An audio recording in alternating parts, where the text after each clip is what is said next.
Va salute. This is Troy Pacelli of Last Call, and I'm just here to let you know that the following live stream is rated R for adult language, highly inappropriate jokes, and oh, who the are we kidding? We have no idea what is going to come out of Gorilla's mouth.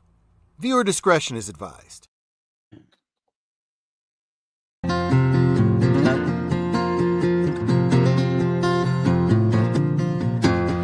Gorilla kicks it off with a verbal grenade. No filter, no brakes, just truth unafraid. Dachshund needs him, he's shooting straight, dropping hot takes at a rapid rate. Mikey rolls in with a file so thick, knows your features, origin, and the politics. History buff with a dev sixth sense, quoting gyro like it's self-defense. It's Friday, we're bruised but alive, barely sane but we still survive. Push that merge, don't ask how. The Waltons on this circus now.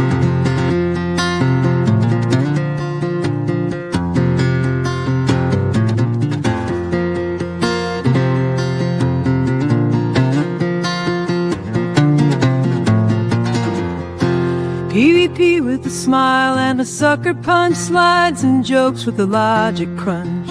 Laughs mid-load, chaos contained, but that last line of code, you're getting flamed. Then there's Germ with a side-eye glare, cynical takes floating in the air. Nice commit, he lies through his teeth before suggesting a rewrite underneath. It's Friday, we're bruised but alive, barely sane but we still survive. Push that merge, don't ask how. The Waltons on this circus now. So here's to bugs, banter and brawls, to teammates who roast while catching your falls. Same time next week, yeah, we'll be back, shipping dreams on a caffeine track.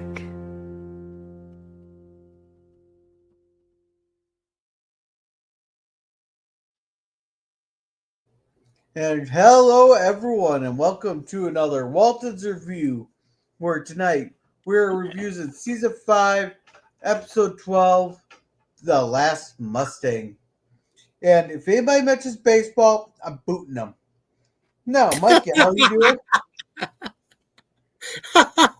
Well, I'm not going to mention baseball. You'll be surprised by my grade tonight. I gotta say though, the hint is this episode for me was all over the place. That's really? usually, that's usually not a good thing. I found the exact opposite. Okay, Yeah. cool. And how are you doing, PvP? I'm well. I kind of had a useless day. I got a few things done, but I was lazy and I didn't get enough done again, like I often do on Fridays. So I'll have to try and do something after we finish the Waltons tonight. But yeah, I think I'm going to have a very different rating than Mikey. It sounds like, unfortunately. Yeah. Hey, Germ said he'll be late there. He put the wrong porn on, so he's taking a little longer than Germ than he thought it would. He's probably watching the Mariners. I won't say that. Oh, I'm sure he's watching the game now, but that's okay. Yeah. Anyway. Yeah. I was going to say something to you, Gorilla. Yeah, before you read Tim's think about it in this week's episode, I think he was trying to say horse, not hoe. But if you add horse in there, it's going to be more funny. So. No, I was about to say, Tim, you cost me $20. I swear you were going to make a horse joke this week. You cost me $20, damn it. Damn it. Yes. Welcome, Tim. He goes, hail, joke incoming. What dirty joke will it be this week? Well, here it is. Mikey, you'll read it. Okay. In this week's episode of the Waltons, Grandpa Walton gets down and dirty with his horse while Grandma Walton watches. Well, it says hoe, but... I know, but I think the horse is more funny. Well, actually, I made a similar typo. I typed a joke on Facebook in the community group, and I meant to put horse, and I spelled it HOR, like whore, and I was like, oh shit, I got to correct that. So then I typed horse underneath. Yeah, demonetized. Yeah, there we go. Okay. And welcome, Scurvy. What did Welcome, Scurvy welcome. say? Yeah, Damn welcome, it! Scurvy. No baseball. Yeah, shut up! Let it. We're gonna have the bird. You damn it! And welcome, Kevin Steve Park Adventures. Welcome. Hey, You know, I'm about to Kevin. say Kevin Trekkie. I haven't seen Kevin Trekkie in a long time. Yeah, that's great to see you, Lemon. Kevin Theme Park. Yeah, we haven't seen Kevin's Trekkie either. That's true. Now, Scurvy said that he always votes on hearing shit from Gorilla. Did you read that? Oh, did I miss that one? Yeah, you passed one thing that Kevin said because he said, Oh yeah. or not Oh, Kevin. yeah. I mean Lemon Pie. Yeah, right. He says, I "I always always vote vote for shit from shit Gorilla." for Gorilla. Yeah. You Well, know, if you haven't watched the episode, you probably should vote that way. So yeah. Well, this episode here is kind of like when I actually pick a topic for the frickin' cigar lounge, and you guys never Yeah. stay on the fucking topic. I feel like Nope. that's what the title of this episode was. Oh, really? well, Yeah, I thought, we get like what 5 minutes of the fucking Mustang, and the rest of it was the election between Sheriff Briggs and that cocky little fucking Cocky little plot city waffle. boy with his assistant. Yeah. that's that outsider city boy. Yes. Well, but this is not uncommon. I mean, often the Waltons will they'll put the B story in the title, and then they'll have a completely different A story, right? I mean, I've seen that time and time again in Walton's episodes. Yeah, I've seen it happen before, and and I've been with you guys for how many now? At least 3 seasons worth. And all that time, I was, because I watched part of it, and then I wanted to, I always get good rapport from Judy Norton, so I go and watch her take on it, and she says this thing is all over the place. She says there's even one scene where every single Walton is out there, and it's in one continuous take. They're all doing different things. And she said the hours they had to spend to put all that together is Personally, I don't think you should let Judy influence your thoughts and voting on an episode. I really don't. Well, this time I had to. I had no choice, PvP. You've always got a choice. Well, yes. But Did you watched the episode though, right? I mean, I did. Yes, I did. But I'm telling you, it's all over the place. Not for me. I thought it was a very focused episode. Okay, all right. I wish they could have done more with the horse. But they do that. They do that a lot of the time. They'll flip the A and B stories, and I don't know why they put the B story in the title, because they often do that, which I think is kind of silly. But it doesn't ruin the episode for me. Right.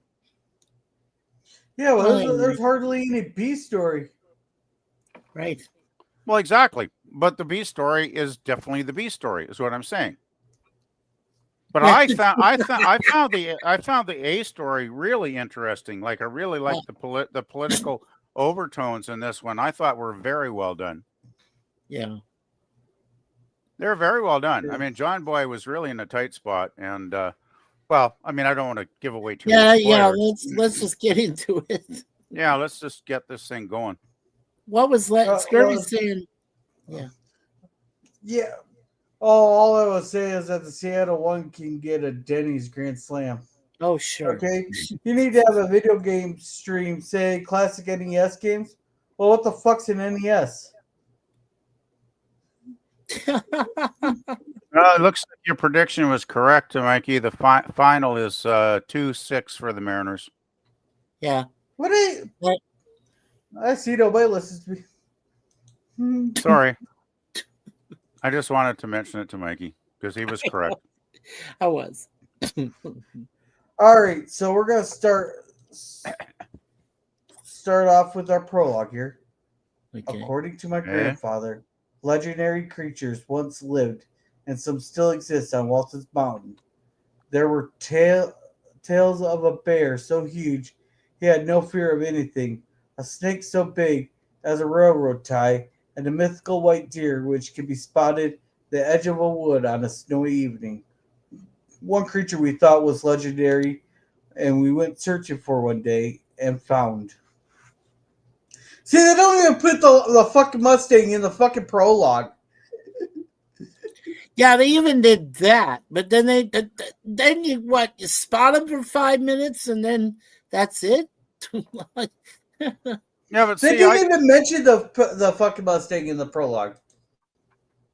But, they didn't mention horse. They mentioned the mythical creature. Okay. I wasn't worried about any of that because I'm used to them doing the flipping the A and B stories over. They've done it so many freaking times now. Yeah, but not this bad. Yeah. Yeah, but I still think that the political story was so damn good. I really enjoyed it. I thought it was excellent. Well, it was really good. You know me, I don't like to get involved in political matters. So seeing a political issue being debated about between a sheriff who's been there for a while and then somebody who is arrogant enough to come in and say, "Oh yeah, I'm going to become the new sheriff," and well, it wasn't about him becoming the new sheriff. What's that? And that's why the West will fall. That's why I thought it's still relevant. It's still relevant. I found this episode is just as relevant today as it was then, because that's still what's going on in the world. You get these Slick Willie characters who want to come in and take over, and they'll just use any means at their disposal to do it. They'll lie, cheat, and steal if they have to get what they want. And that was what the main story in this episode was all about. And I thoroughly enjoyed it. About the horse first. I mean, the Mustang was a nice little side story, but I wasn't upset that it was a B story at all. That didn't bother me. Yeah. By the way, Lemon is saying to you, is Gorilla so young as to not know what a Nintendo Entertainment System is? That's what the NES stands for. What's a fucking Nintendo? Oh God, are you really that arrogant? Or nah, never mind. Yeah, I'm not even. Anyhow, great. Go for it. So, I like this scene though. All right, so the germ finally got it done. He can finally join us. The germ fire. He's here. Welcome. Yeah, I just had to hold out for a small cardiac event in the bottom of the 8th. Oh yeah, bottom of the 8th. Yeah, it all started with Cal Rally. Then you had your Grand Slam. You're welcome, Germ. You're up 3-2 now. You're welcome. All right, so the grandpa comes and here they can see the wild horse. Tim Bob, a Mustang's a breed all its own. You don't see too many of them around here. You were looking at a part of history, James Robert. That's a descendant of the Spanish horses that Cortez brought to this continent. I thought the horses were they already had some form of horse over here. They just interbred with the Spanish horses. There was no form of horse on either North or South America is completely barren of that type of animal. Right. Okay. So just think, it was the Spanish conquistadors that made Westerns possible. Okay. I'll shut up now. Well, Rolling Stones sang a song called Wild Horses. Couldn't drag them away. Yeah, and they were British. What the hell do they know about wild horses over in England? They don't know squat about damn horses, except the ones ridden by the Buckingham Palace guards. Yeah, they probably have to. Any horses here when the Spaniards came. The Indians learned how to ride them. The settlers learned how to use them. They helped make this country. Oh, I didn't know there was any more left, not even out west. It's rare. During the war between the states, some of the cavalry units in the Southwest come up here with some of these horses, and they cut loose, run wild up in these mountains, just like. Must be the last of his breed. All right, so there we got Sheriff Briggs. He's just sitting there chatting it up here. We find out that he's running for sheriff. Then we get this from here. Oh, just stopped by to visit. I've been trying to collar you all over the place. You've been out shaking hands and kissing babies? Well, I guess I am campaigning a little. No need to do that in this house, Ep. Thank you. No need. You've been wearing the county's badge so long that you're a shoe-in. Well, thank you for the kind. That's not necessarily true, but Ep's one of the ones he knows like everybody in the community on a first name basis. He's part of the fire brigade. If someone's house is on fire, he comes in. comes and helps him. How many babies has he probably helped deliver at some place there? You know. How many years was he there with the Waltons for all the seasons, Gorilla, or just certain number of seasons? Yes, he's been sheriff for 15 years. Yeah, so he was with them through all 9 seasons, right? I'm not sure on that part. Oh, okay. Yeah, I mean, he's too old to get shipped off to Europe. Well, the thing is, what makes him a good sheriff is he's like old school law enforcement, down to earth. Gets close ties with the community members. Gets to know the dynamics of the communities that he serves as the law enforcement officer, and he doesn't he's not into throwing his weight around, and being a dick. He just wants to basically solve problems when people do have disputes with one another, and and stuff happens, right? So, he's a good sheriff in my opinion. Well, he's probably the only law enforcement between there and maybe Charlottesville. There's nothing close to a mayor. No, I think you're right. He is pretty much the only law enforcement they got, at least to Richmond, if not Charlottesville. Yeah. Not Richmond. He's just for the county. He's the county sheriff, and I think they got one, maybe 2 deputies. He's probably the most anyone will interact with the government in half of that county. Yeah. Because you get to Rockfish, there's probably a judge, maybe. Other than that, you're going to Charlottesville to get any type of mayor. He's pretty much it in that area. Yeah. Yeah. He had a good career, though. He died 8 days. The actor John Crawford died 8 days after he celebrated his 90th birthday. So he did have a good career. He was also born in your neck of the woods there, Germ, in Colfax, Washington State. Colfax. Yeah, so. No wonder he's so talented. Yep, there you go. Wow. Okay. There you go.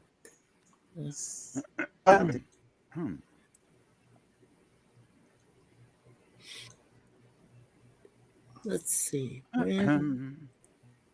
Yeah. Yeah, he lasted. Briggs, blah, blah, blah. Yeah. Yeah, he did last all 9 seasons, Gorilla, or appeared in at least the whole series. His very last appearance was in season 9, episode 21, called The Hostage. That was in 1981. That one came out. That was his very last time he played the sheriff. 40 episodes. I mean, yeah, it's pretty good. Yeah. So at least we know he'll survive this. Sheriff eliminated to go off. So we get pictures. It's on Waltons Mountain, the last of its kind.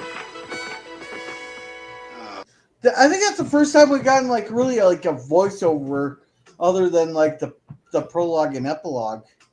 Mm-hmm. From Grandpa. That's one of the first ones I remember. Yeah. And it's like what you said, Gorilla. The title of the episode refers to what appears to be the B story, which is i.e. a subplot.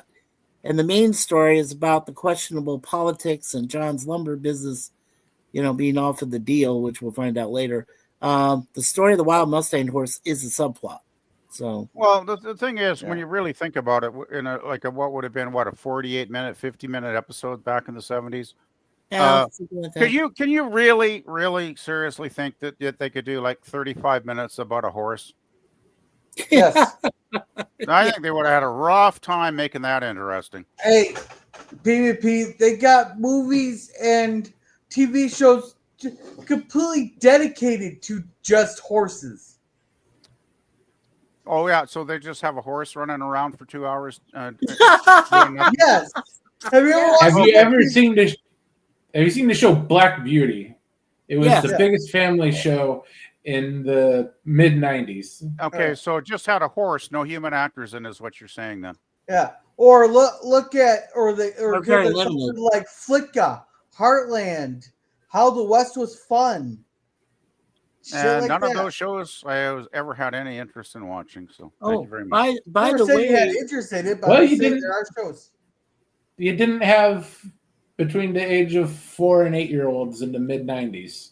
right. I By the was a way, little guys. older than that by the mid '90s. Yeah. By the way, guys, if you're old enough to remember, I know that Germ is. I know that PvP is.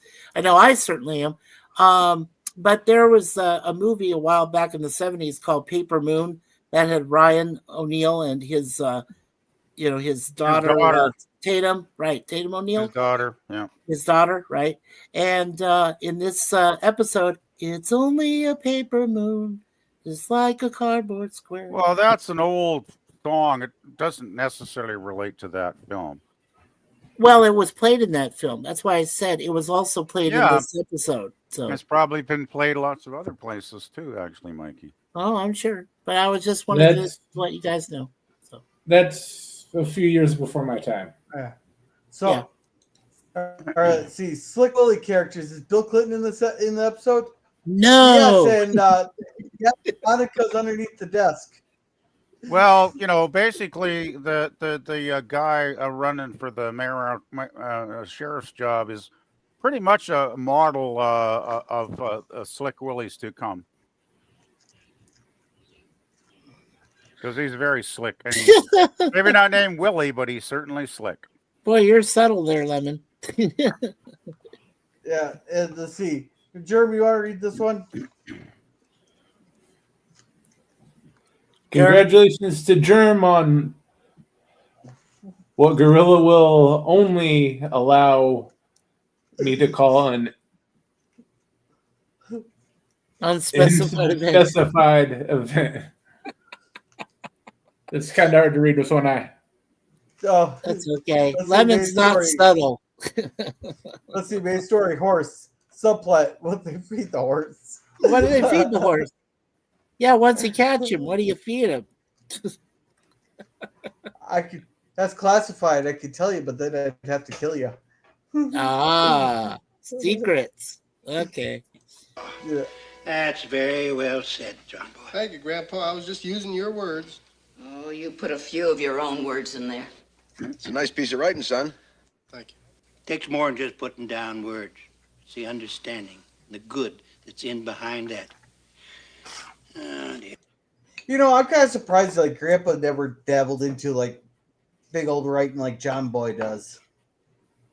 You mean like writing articles and stuff? Yeah. Well, he could have done that. I mean, he's pretty well learned. He's more of a talker than a writer. Yeah. He has to bring in the audience with like motion and power of verb. Well, he's kind of like Paul. Paul's kind of a bit of a philosopher himself, as far as understanding a lot of things in life. Yeah. But Paul doesn't really have the time or energy to be sitting down like John Boy with a notepad every night and writing shit out, right? So Yeah. John Boy basically chose to dedicate his life to putting pen to paper. Right. Yeah. Well, plus I want to mention that he, storyteller. Yeah. Well, he's quite boastful too, and he can exaggerate. Hence the storyteller angle. Yes. Yeah. No wonder Grandma loves him. Hey, look at your headline here. Candidates for sheriff.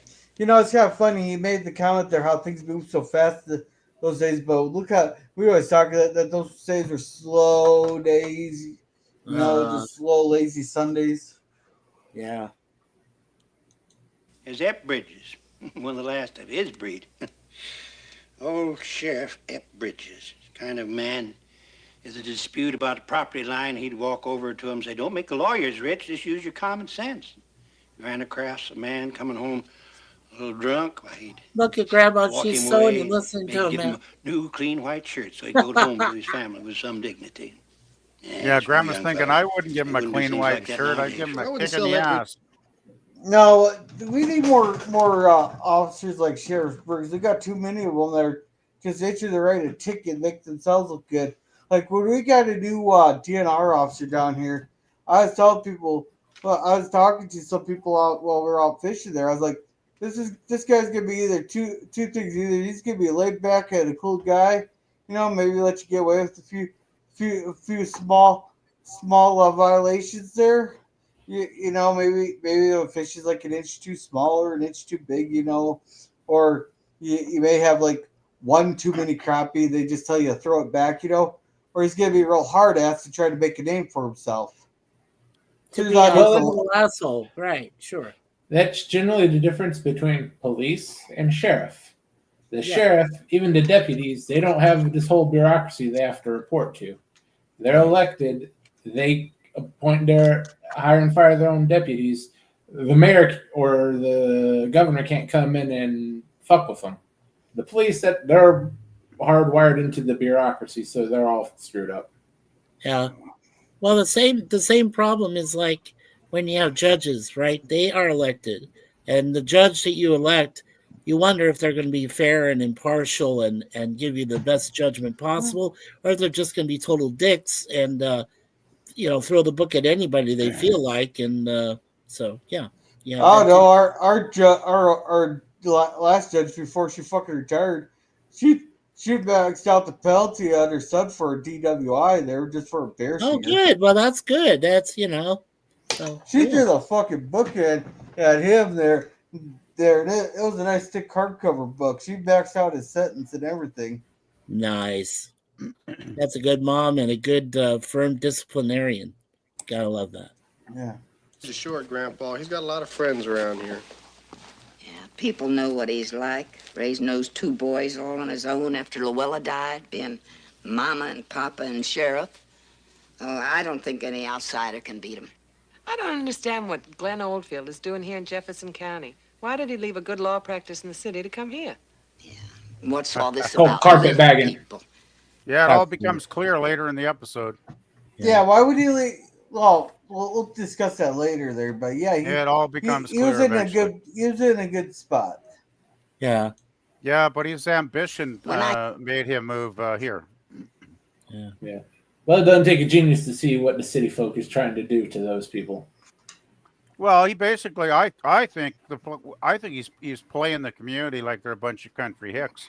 From when I watched the episode, that's the feeling I got all the way through it. He was just being nice and smiley and friendly and doing his, I'm just a good old boy routine, playing the piano in that one scene. It's like, yeah, sure, not an ounce of sincerity in this guy's body. Wait, you mean they aren't country hicks? They're pretty smart people, I think, and resourceful. Yeah. I don't think they're hicks at all. And hey, Sci-Fi Sit Down.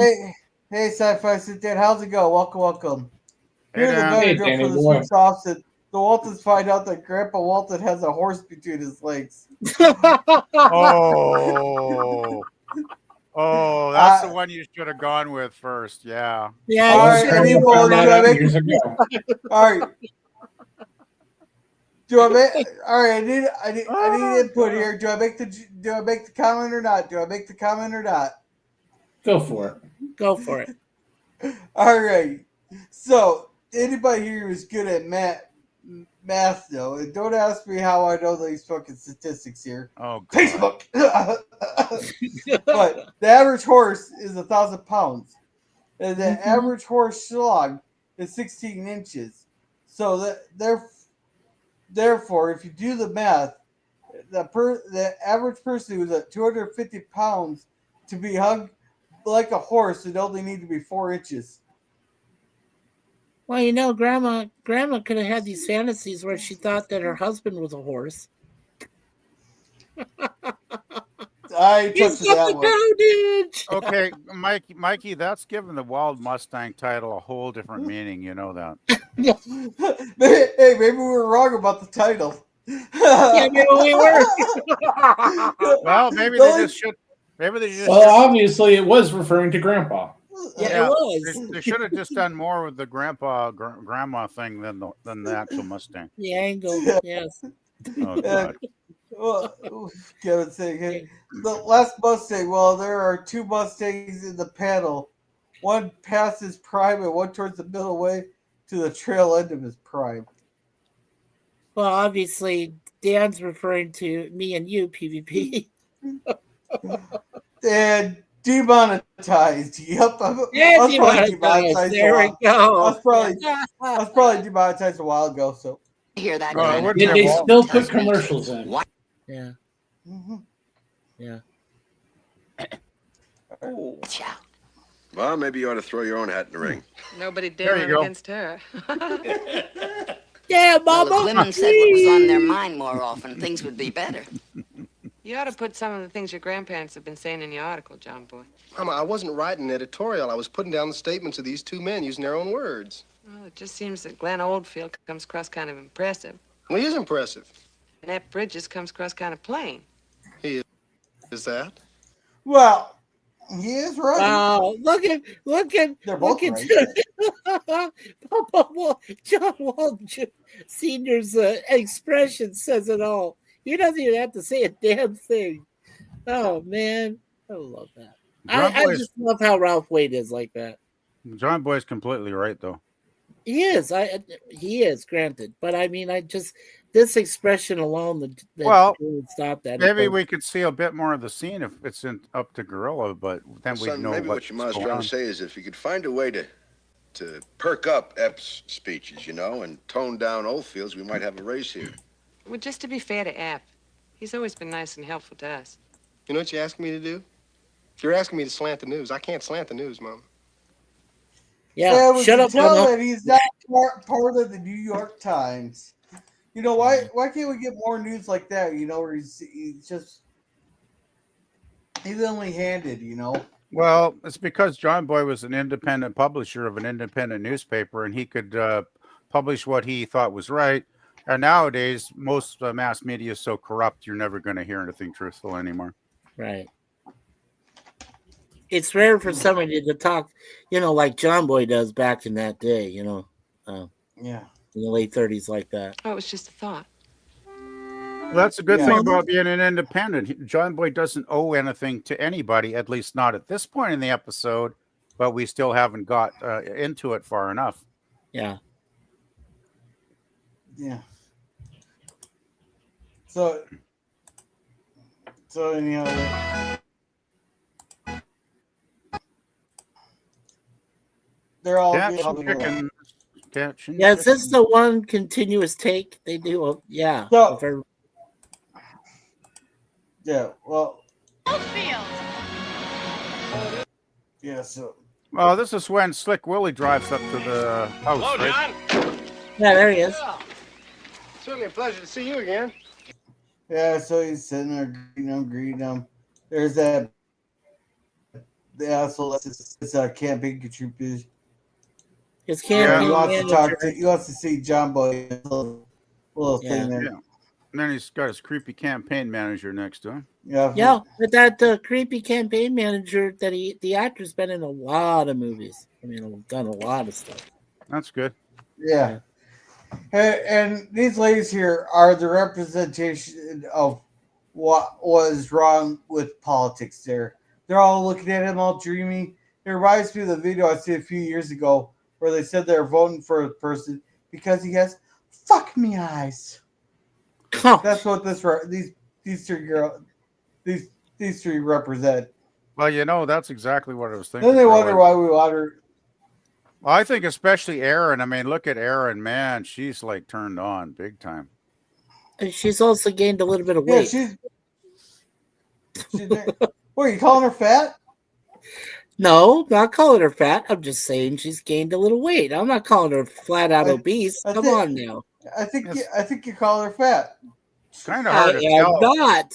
Kind of hard to tell. Come on. Those coveralls don't exactly give her much of a figure, though. That's Erin.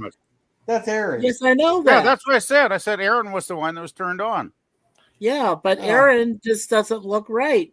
I'm sorry. Well, she's wearing coveralls. Yeah, I know. Well, coveralls ain't going to make any woman look hot. Like, come on. Can we refrain from talking about the hotness of a 16-year-old? I wouldn't. I'm staying out of this. I made an issue out of it. Hey, Judy Norton looks better there. Anyway, can we move on with the story? All right, so Sorry. They're buttering him up. They're buttering him up. They want him to print up some posters that he wanted? Campaign Or pamphlets. something? Yeah, They clearly just he's have a some, little robotic too. There a little yeah. Pamphlets. Pamphlets.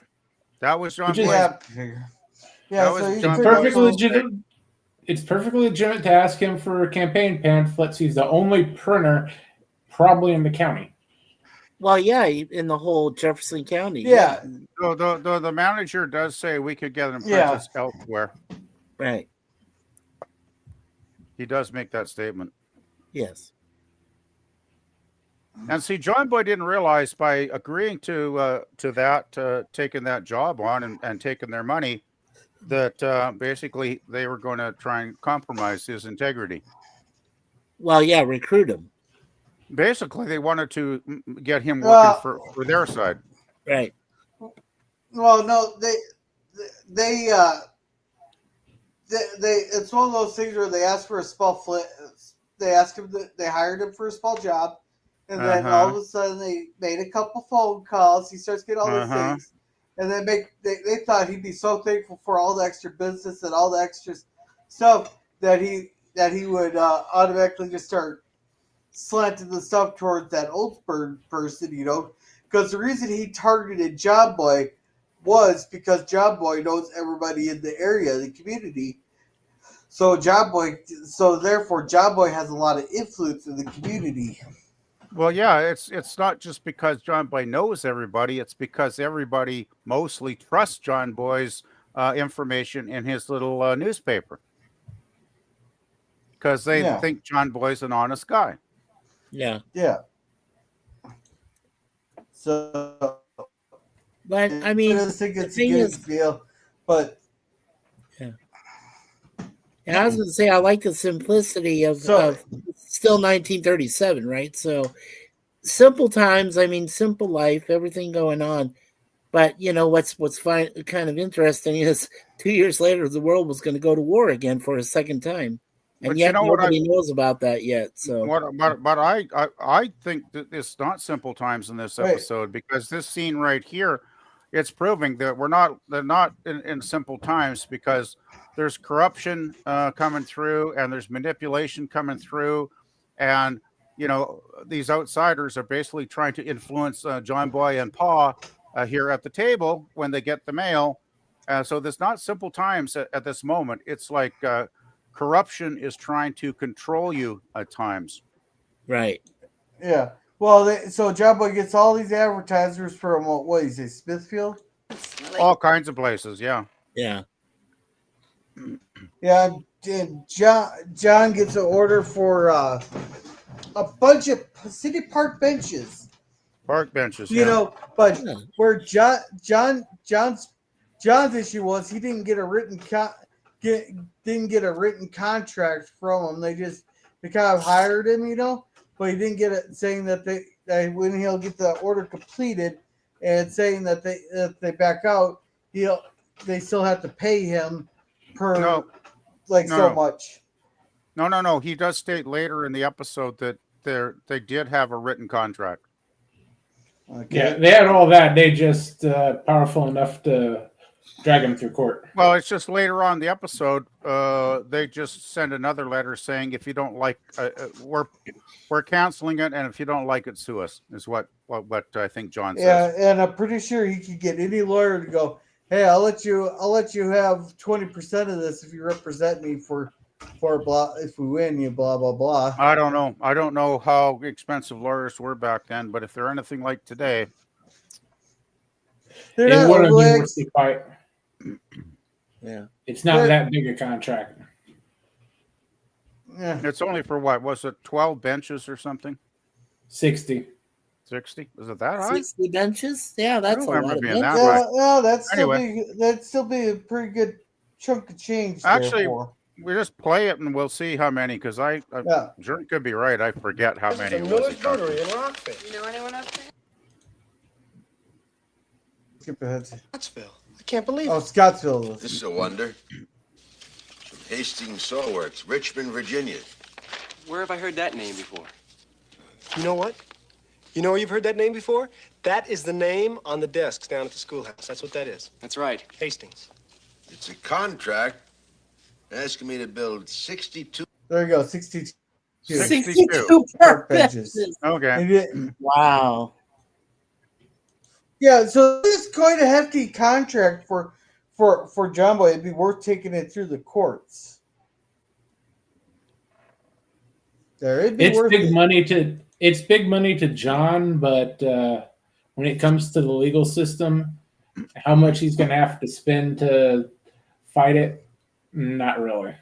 Yeah. Plus, I mean, especially going up against what is probably one of the you- biggest government contractors in the state of Virginia. yeah, I mean, we are talking. Yeah, and you I know, bet you it would we're talking- settle.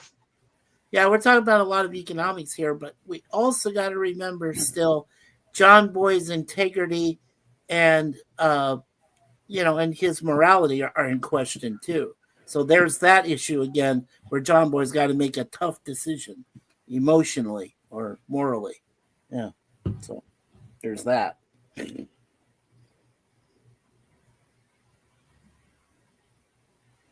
Yeah, well, this is the point when the episode's really starting to get interesting now because it's pretty becoming obvious as to what is happening behind the scenes at this point. Yeah. And hey, Jim, how's it going? Welcome. Oh, Jim. Hello, Jim. Hello.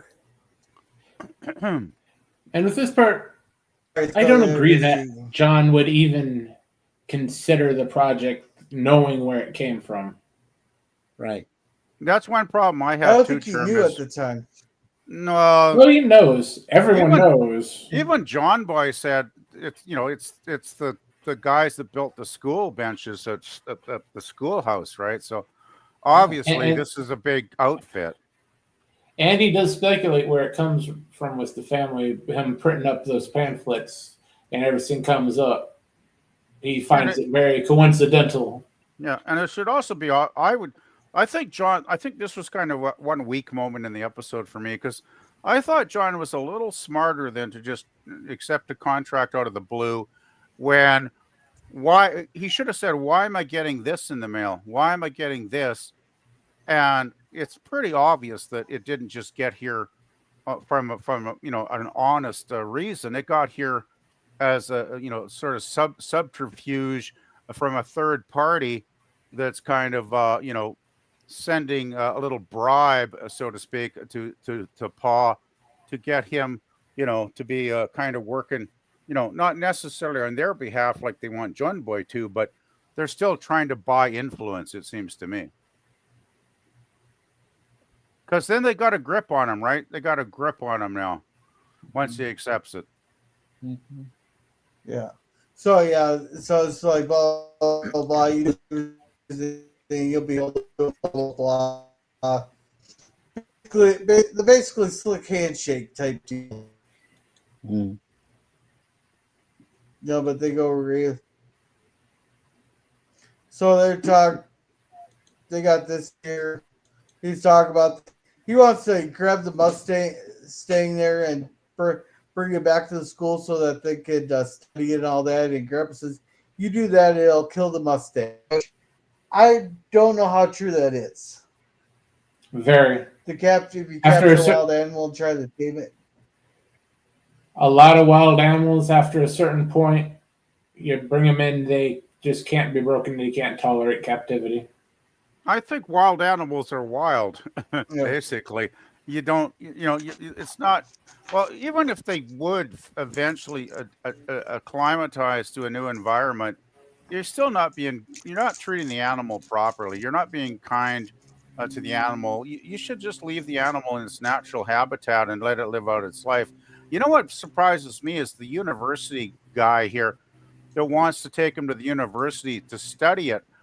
He's as clueless as the other dude we meet later on in the episode that has his different reasons for capturing the Mustang, right?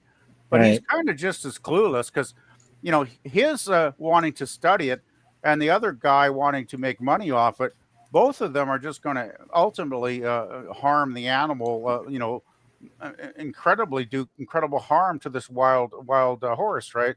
So I can see why Grandpa's getting a little peeved here in this scene. Yeah, but wouldn't you say that what Grandpa does later to the horse, we won't say much more because we know we don't want to ruin it. Yeah, but, we'll get there. We'll get there. Yeah. So Bang runs up and says that a bunch of guys went and snagged the horse and they got him pinned up down in Rockfish. Oh. So they take off. And there's the horse. Everybody watching the Mustang sit there hurl. Yeah. They come flying in.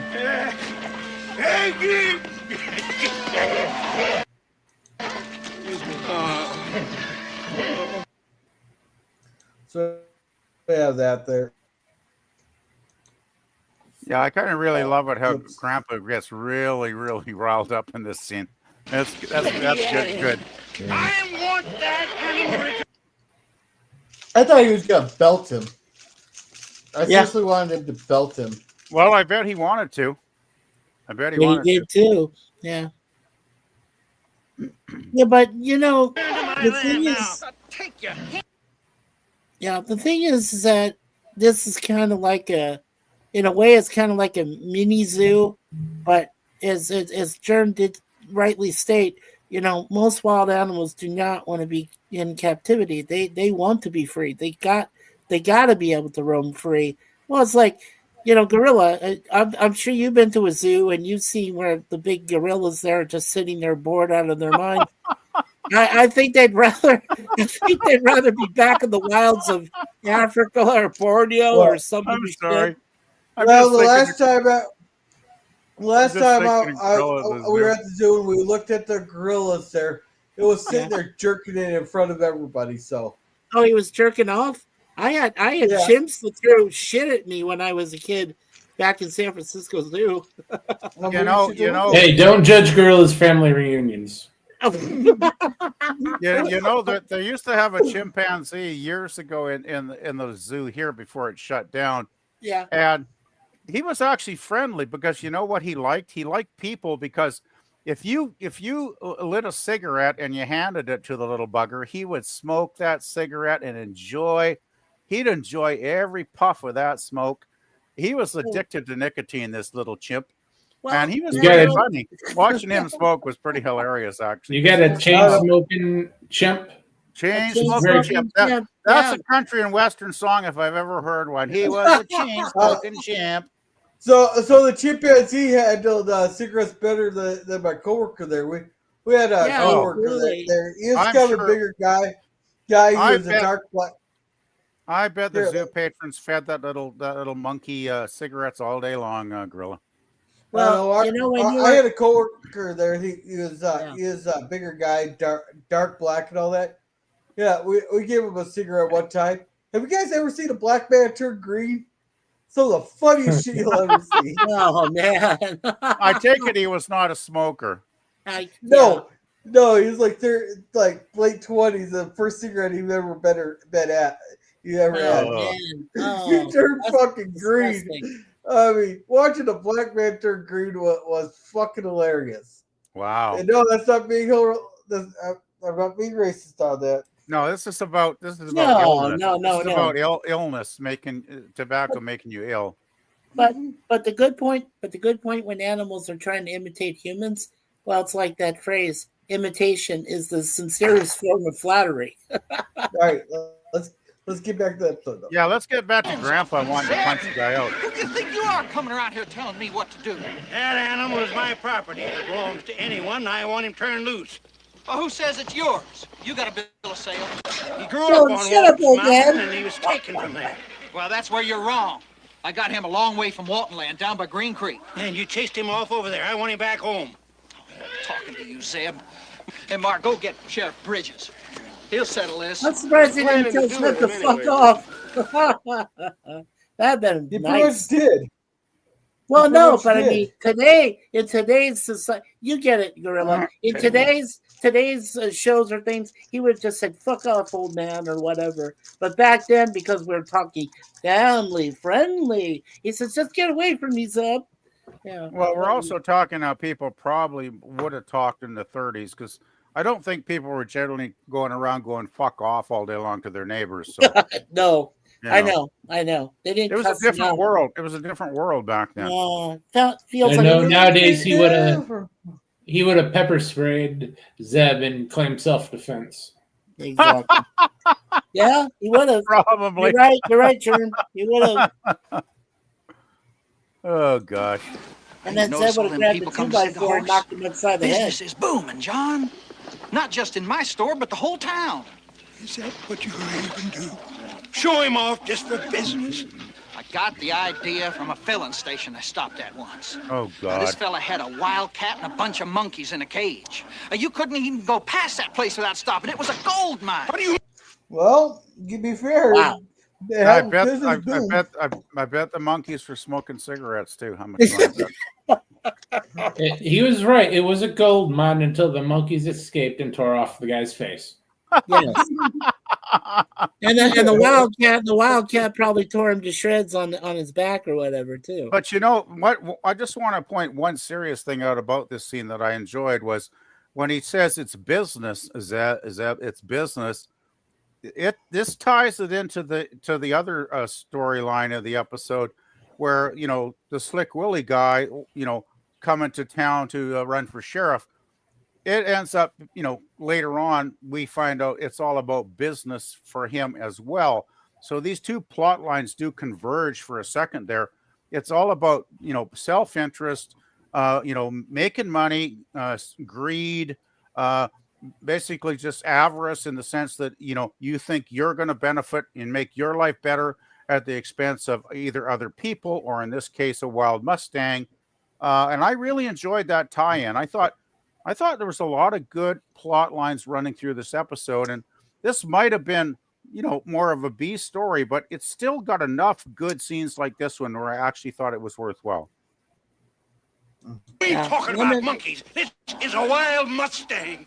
I never had it so good, Zeb. Now, as soon as he settles down, I'll call the vet. I'll see that he's all right. You do that. You pin that animal up, that wild animal. When you come here in the morning, you'll find him laying there dead. Mr. Walton's right. That Mustang stallion's been running wild all his life. He's gonna kill himself tied up like that. But didn't the professor there just a few minutes ago want to do the exact same thing that this guy's doing? Yeah. I'm sure the professor has a nice big field and a stable for the horse. Right. Well, yeah, I mean, I'm sure at the university they would treat it better than putting out a little pen like this. A little show, yeah. I'm sure the professor has access to the college equestrian team as well, so there's some fillies to occupy the Mustang's time. And also, the Mustang would, as you said, Germ, he'd probably have more room to roam around, and he wouldn't have hundreds of people gawking at him like these people are, just because they're curious to watch this animal, basically freaking out, sadly. So I'm sure, but I still think the university professor did kind of, maybe he was coming from a more scientific viewpoint and not selfish greed, but I still think the Mustang is better off just running wild in its environment. Well, yeah, because they think it's the last of its kind.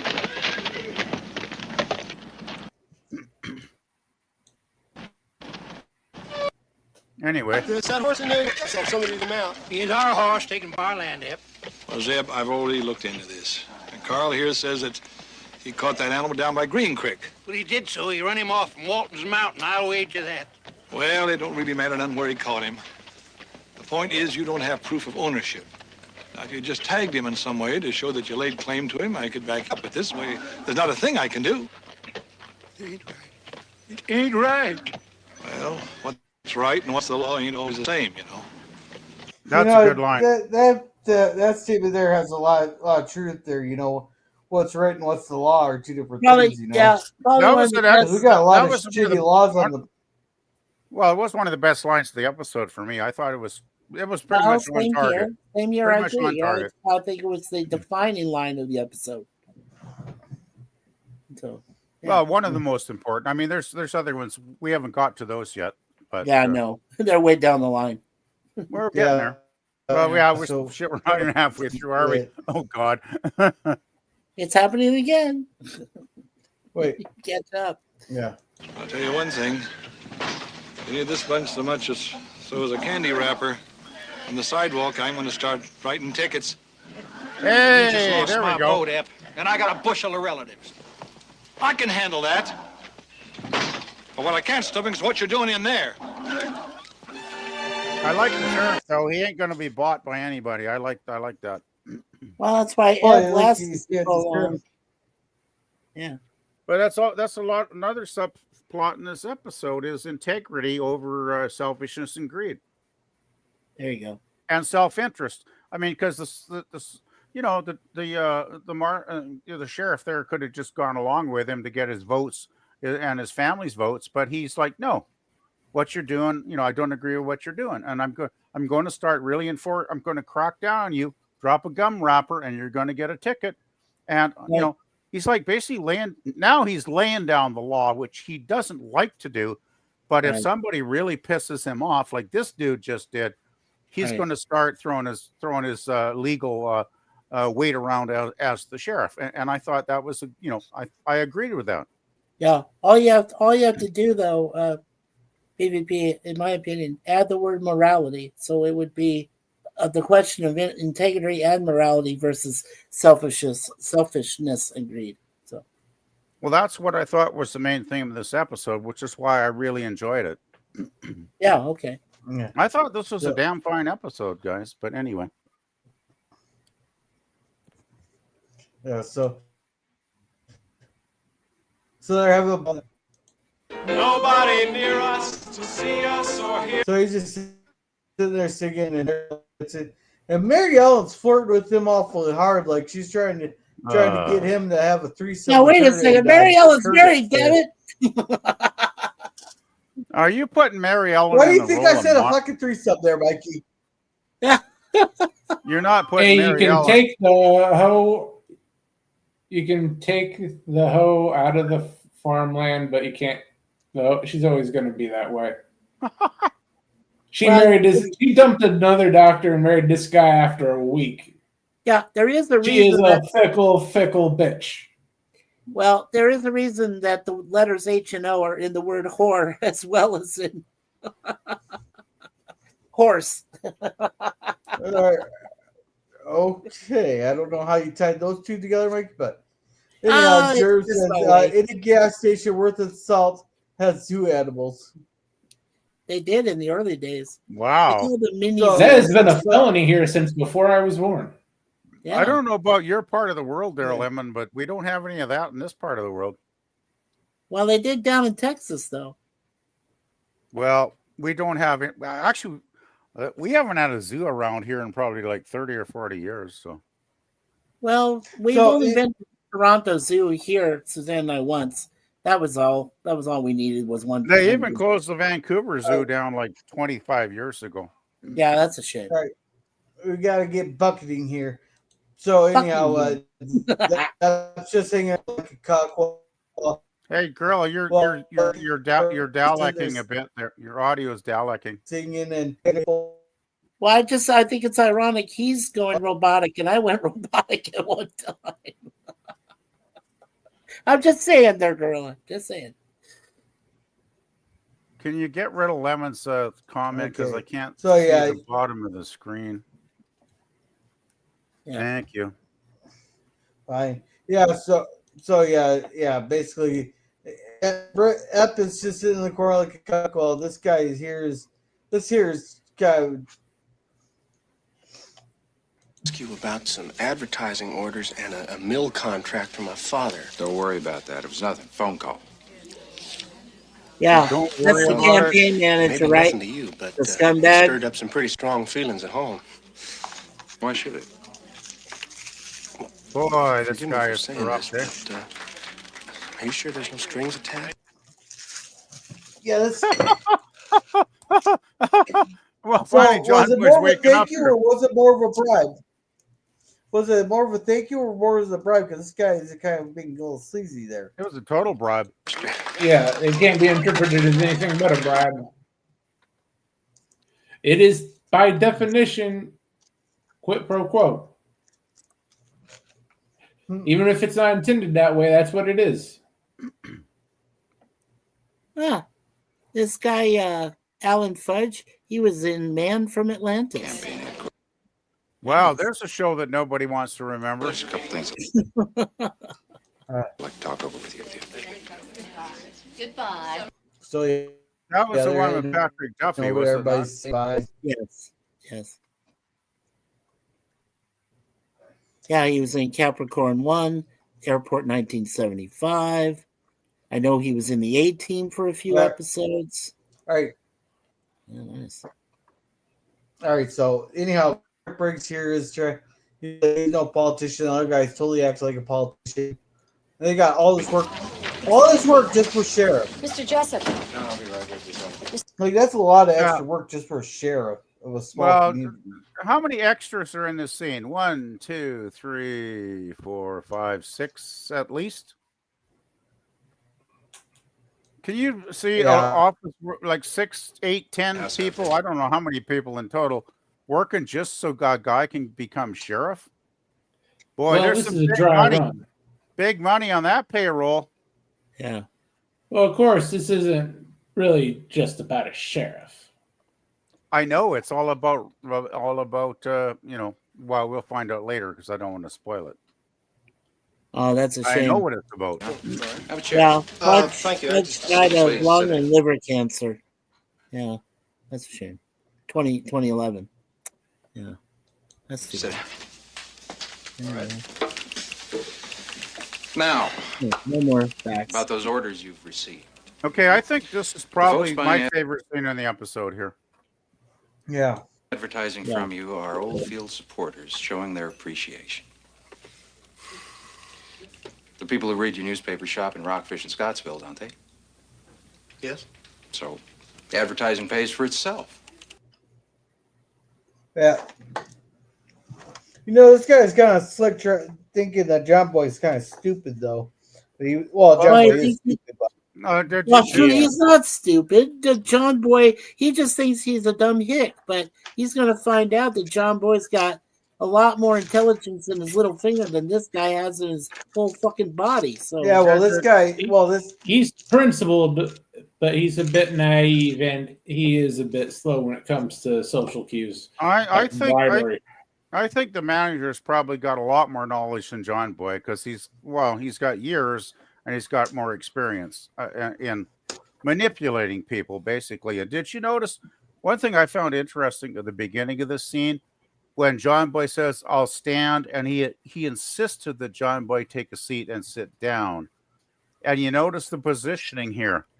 John Boy is down. He's above John Boy, physically above him. And I've seen this tactic when people do job interviews. They like to look down on the person that they think is inferior to them, so they have an advantage. Yeah. And I've seen this before, and this really hit home with me. That yes, he is manipulating John Boy even at this moment in this the physicality of this situation. He made one critical mistake. He could have avoided all this if he told John Boy, "We're a little short liquid cash wise. If you let us pay for these pamphlets, I have this buddy who can buy advertisement for us as a method of payment for these pamphlets." And then just weigh the advertisement. Instead of getting like 2 or 3, he gets like 4 or 5, and it's a little bit more valuable than the pamphlets, but John Boy's not slick enough to catch on. Right. Yeah. He could have avoided all that if he is just a tiny bit more slick with John Boy. Right. Well, as we've seen a lot of times, John Boy, he's got the book smarts, but in the social department, he's lacking. He lacks a lot. Well, I still think John Boy needs to really grow a pair because sometimes he backs down too easy. Yeah, he does. Well, he does later on when the war starts, right? So anyway, if Gorilla wouldn't mind, I'd love to watch the rest of this. It's the same with the mill contracts. Now, somebody has to build those park benches. Mr. Hastings has the inside track on government work like that, and he just included the Waltons in. It just seems like there's a little bit of favoritism involved. Well, who are we supposed to favor, John? Our enemies? Yeah, but notice he doesn't distinguish who the enemies are. But yeah, well, in this case, he's not even telling them that Ep Bridges is the enemy. He's the opponent. But notice how he doesn't deny that he's trying to buy favoritism either. Right. Political favors. He's basically admitting it. Oh, yeah. Well, yeah, John Boy does have them dead to rights. Right. Now, I tell you honestly, Glenn is impressed with you. Both of us feel you have a very, very promising future. Well, I appreciate that. There's an old saying in politics, John.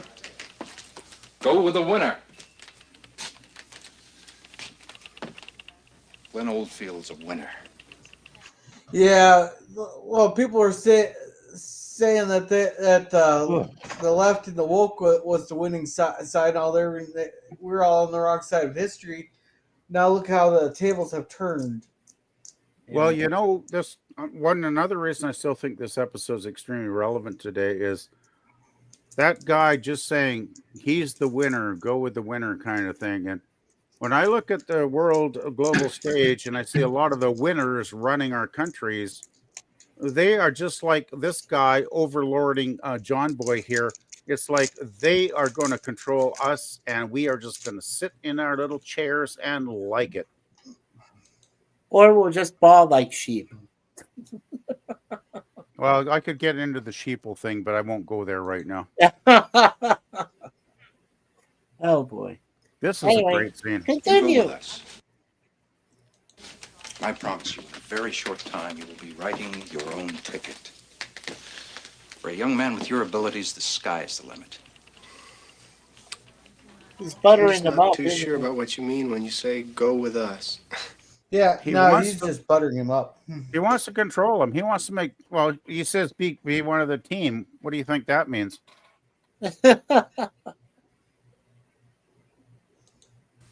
Join the team, John. There you go. This little job as sheriff is just the first step for Glenn Oldfield. It's a foot in the door. You know as well as I do he's not going to stay here. In 8 months, there is a seat opening up in the state assembly. This is his Mr. first Hastings is mistake. grooming Glenn for that job. Within the year, Glenn Oldfield will be a state assemblyman. Assemblyman, is that on the Senate side or the House side? House side. That's for the House of Commons. Okay. He could. But so you think he'd be able to get? He'd have an easier time getting the House of Representatives being from the law firm than from the sheriff's side. Well, if he's he has to prove himself on a smaller level before they consider him for assemblyman. correct, yeah. What has to happen, Jerm, is he's got to prove himself in the Virginia House of Commons as the assemblyman, and eventually he might be able to promote himself to House of Representatives in Washington, D.C. So,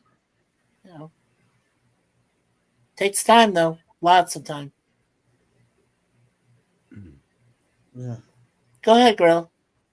And you know what that means for those of us on the team. Yeah. The only thing he's not saying is there's no I in team. What would I do on the team? Well, with your writing ability and that little newspaper of yours, you could do Glenn a lot of good in this county. As he goes up the ladder, you go with him.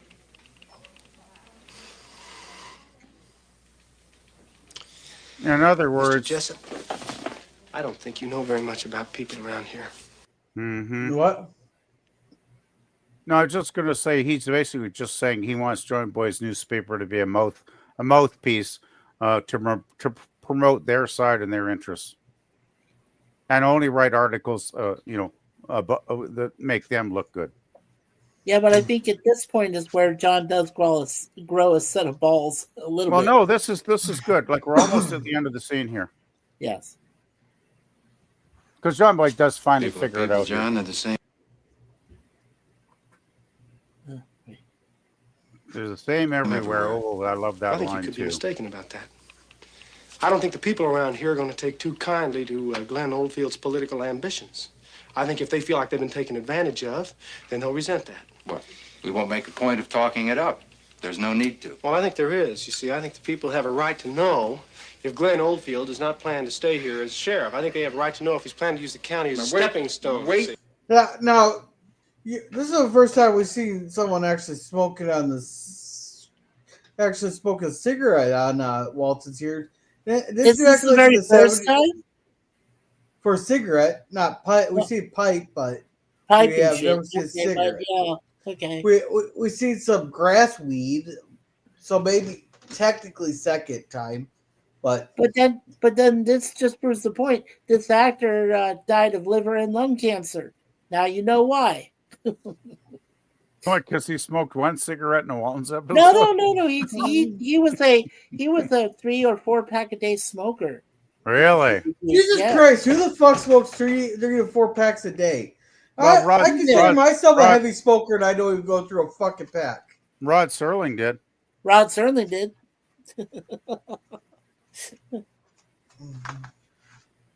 Anyway, Just a we're minute. almost through. This is good. John, now this little conversation we just had is off the record. Well, no, it's not. They did not. I beg your pardon. You should have established that beforehand. You should have said that was another mistake. He didn't establish that. You got to say that at the start of the conversation. Yeah. Yes. Yes. It just goes to show you don't ask for a guy's soul unless you know he's willing to take the deal. Right. Otherwise, he knows you're the devil. Yeah.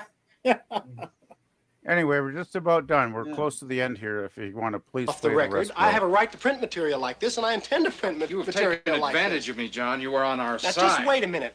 Let me tell you something. I have not taken advantage of anybody because I have not been on anybody's side. Let's get that If straight you right print now. this, you are going to lose the election for a very good man. Now, that could be interpreted two ways because I think Sheriff Briggs is a very good man. Sheriff Briggs is an honest man, and that's the difference. That's the difference. I agree on that. That's the difference. Well, I think Ed Bridges is a very good man. Excuse me. Oh, and then he tries to block him with the door here. Now, these are hard times, John. Yeah, Your in 2 father's more just been years, the given a world will be at contract war, to build John. 60 park He's benches. getting desperate now. knows? It's like He could end up with a physical contract to build intimidation at 60 this benches point. every month. Yeah, now he's trying to bribe. Now, here's where he made the mistake is he's trying to bribe John Boy. And John Boy is smart enough to know that he's not going to take a bribe. He's not trying to bribe John Boy. He's just threatening to take away John Senior's bench contract. Right. Which he does. Yeah, he does. Oh, thanks for the spoiler. Oh, come on. You've already seen this. Stop that. We're almost there. We're close to that. Come on, Gorilla. Yeah. Let's see. Apparently, Jim's having a captain's chat tomorrow at 7 p.m. Eastern. There. PvP, you want to read this one?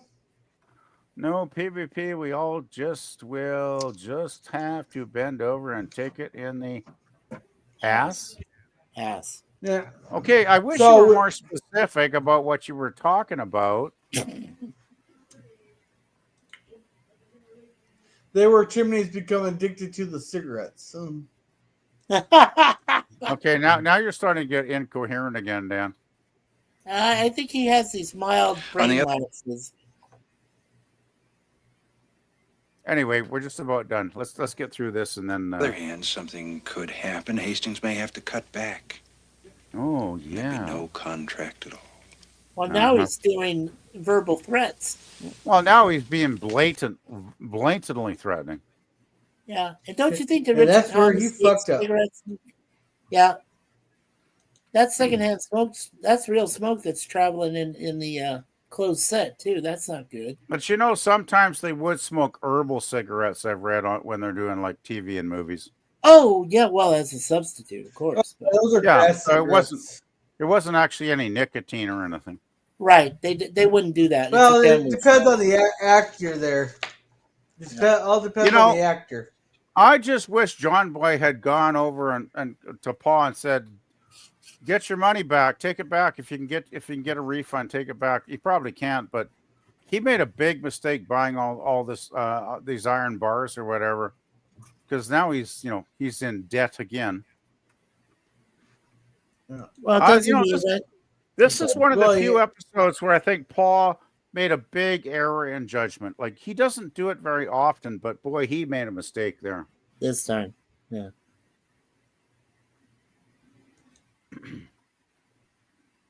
Anyway, I got to take a break for a couple minutes. Saying that it was, yeah. So Sheriff was talking about how he was sheriff for 15 years. He'll do afterwards, blah blah. He's basically conceding defeat here. You talk about how Joel Osteen's a sweet talker and all that. Yeah. Joel Osteen? What the fuck Really, girl? I'm pretty sure he's not a tent preacher.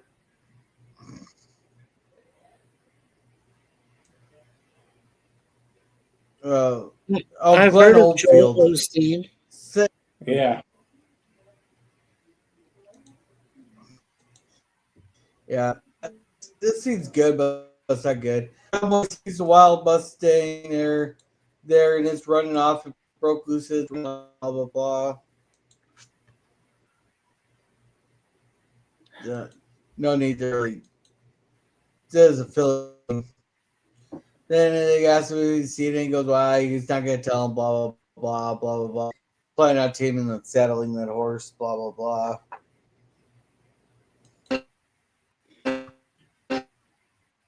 I like what they do for the horse. Oh. You know, for a second when I seen Grandpa with his feet in the water in there and all that, I thought, oh, maybe he's soaking his feet because he just ran off and freed the horse and then cut the horse's thing there and ran back, but that's not the case. Hey, Jumbo. Where's everybody? Yeah, it's late. Daddy, too. Yeah, well, anyhow, about that, the horse were breathing, and Grandpa Down says, the road, running, Carl. God bless America. Yeah. Blah, blah, blah. And Grandpa says, if you run on the thing here, run him off, blah, blah, blah. That find out about right it here is soon. gold scene. Daddy, I got a hold of something today.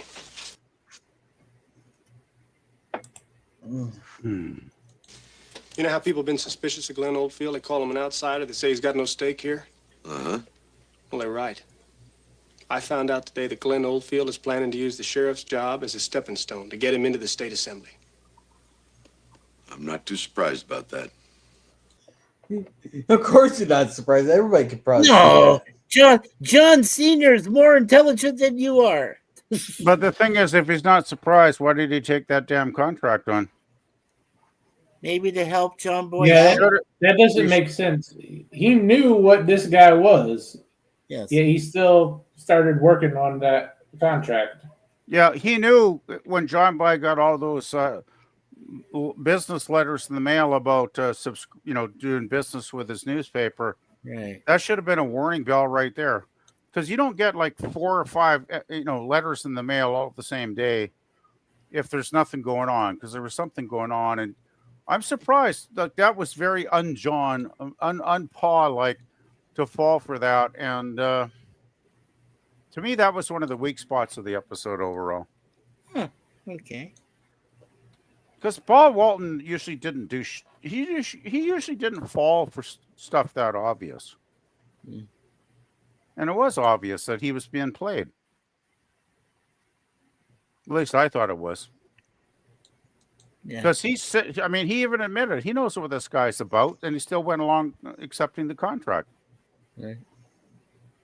Well, I accepted. Well, I didn't think it was. I don't think John thought it was going to be as bad as it was. I just say, if you think somebody's untrustworthy, you don't take on contracts with their buddies. is what I'm saying. They're cronies. Well, basically, you know, they're team members, as they would probably call it, right? They're on the team. Yeah. He's a carpetbagger for sure. I feel like a fool. But a story like that's got to go into my newspaper. And the minute it does, he can't win the election. His friends aren't going to like that, son. I don't care about his friend. Thing is, if I print that story, we can forget about any future business with those people. I don't much like doing business with them anyway, son. Yeah, but yet you bought the materials. That was his big mistake. He should not have got so gung-ho about taking that Well, contract. I think we're all agreed on that at least. Yeah. Anyway. John Sr. fucked up. For once, and that's a rare time. Like, he's usually very solid, right? But yeah, right. He just gives a lesson. No, he's usually very solid in his judgment. No, he usually is, but this was one time that, wow, yeah.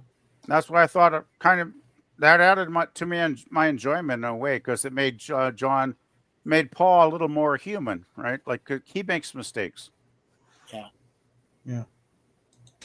I think it's only fair to tell you that I found out today you probably could have counted on an order for 60 park benches every month from that Hastings fella.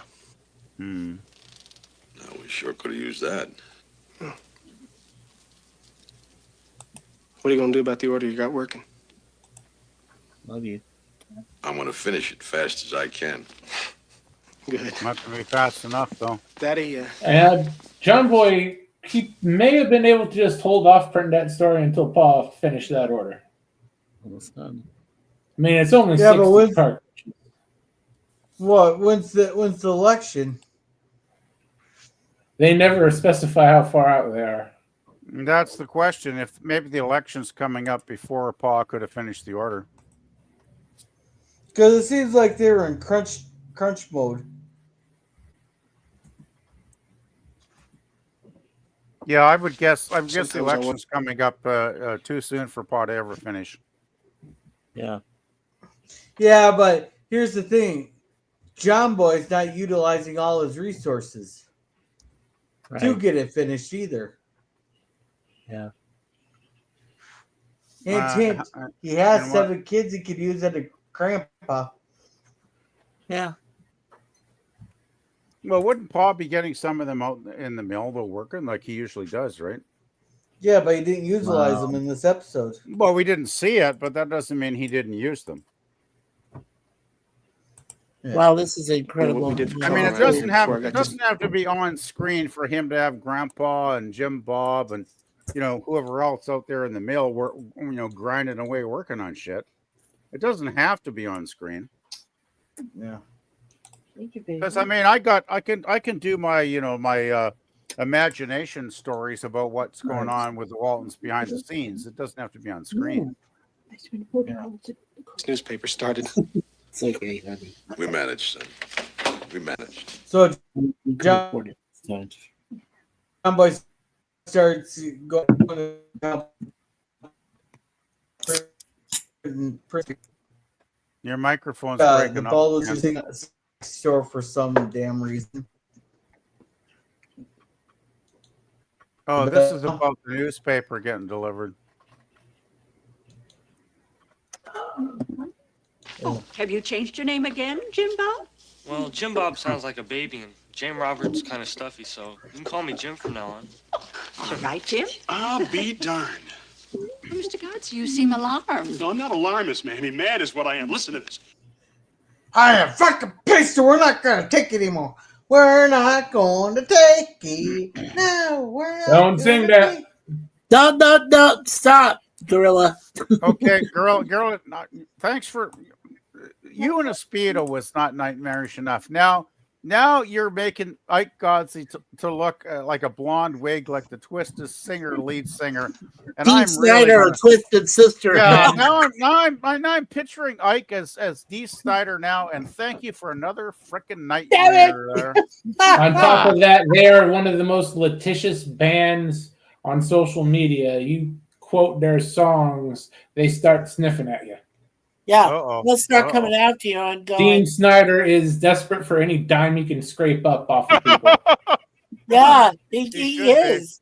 Dean He Snyder's should a be. piece of shit when it comes to litigation. Well, yeah, I thought they always sucked as a band too. Right. So Oh, yeah, All right, Suzanne so- said Rolling Stones are worse. Oldfield ambitions revealed. This newspaper has learned from a reliable source that if Glenn Oldfield is elected sheriff of Jefferson County, he intends to use that position as a stepping stone to achieve his eventual ambition as a member of the state senate. You have said. Hey, so is that really is that like a mistake there, or could somebody be No. considered what? Assembly just refers to the state legislature. It doesn't matter what house. Right. Okay. Oh, and Pleasant TVP. reading Does voice, this remind Mr. you of a Godsey. Monkees You song? must come to our poetry society and read for us sometime. Sister, this is no time to be talking about poetry.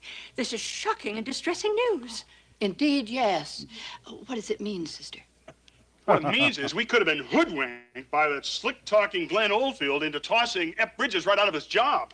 That won't happen, I trust. Well, it won't happen once the folks read this issue of the Chronicle. Jim, will you deliver the papers? Yeah. In other words, get your ass out there, extra, read all about it. John, Yeah, get the Glenn fuck out, Oldfield's Jim. a fucking asshole. Yeah. Robot gorilla. Even Jim is saying to you that you're roboting there, gorilla. he was for a while, but Well- he sounded okay just now. Okay. Yeah. That's So probably anyhow, personally had him deliver one just for Sheriff Briggs. And Oh. Look at that beautiful horse. John Boy said for me to give you one of these special. Jim Bob. yeah, he's Music. looking at it. And now he's happy. Yeah, now he's like, it's clean sweep. I He's got like, him clean now. sweep. now Yep. it's like job security. Dun, dun, dun. And the rest of this we don't really need to see. Really, Well, I want to see It's them at just least where- brand the where horse. Grandpa's You making- really don't get to see it. That's Yeah, what I want to see Grandpa putting Yeah. the brand on the Mustang. Yeah, but according to Judy Norton, you don't really see it until after they show it. But they don't show him actually applying the damn thing to the horse. Well, they're not actually branding a real horse. Come on. Jeez, I know. Mikey. I know. It's Are you has sure about something that? to do- We see Yes. we Gorilla, see- it has a lot to do with the ASPCA back then. Okay. Shit, there's no way they'd allow you to harm an animal, and that they would Yeah, consider that they're harming not an gonna animal. they're not gonna show Grandpa just stab the thing with the brand into it. No. Well, the thing is, the way they do it is he brands it, but we don't see the horse's butt because it's just like smoke and mirrors, probably dry ice or something, right? Yeah, just You know, and then we see the brand, after that's all done, and then it's Yeah. got the Waltons brand on the horse's butt. So, Okay. yeah, So you can just speed through this gorilla if you want. yeah, you can speed through this. Yeah.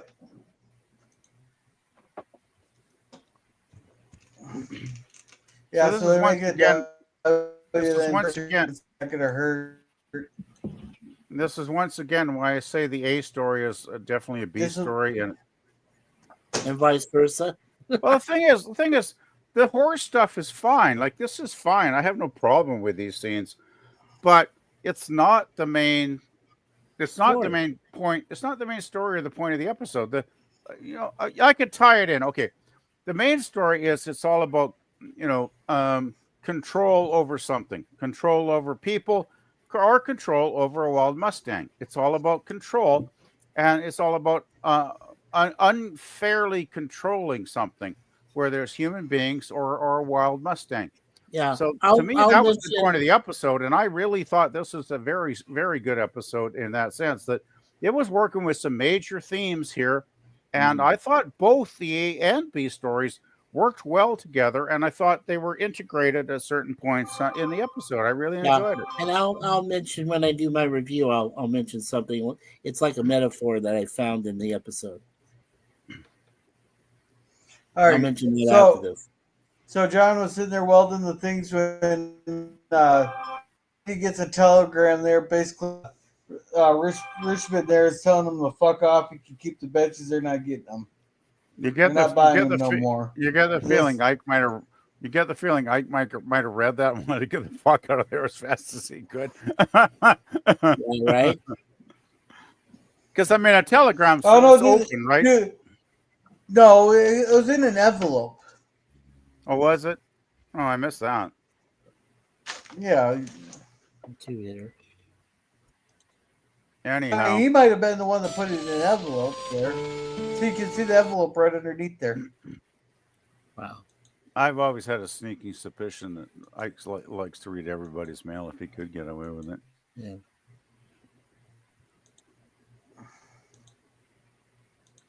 Telegram from Hastings. They've canceled everything.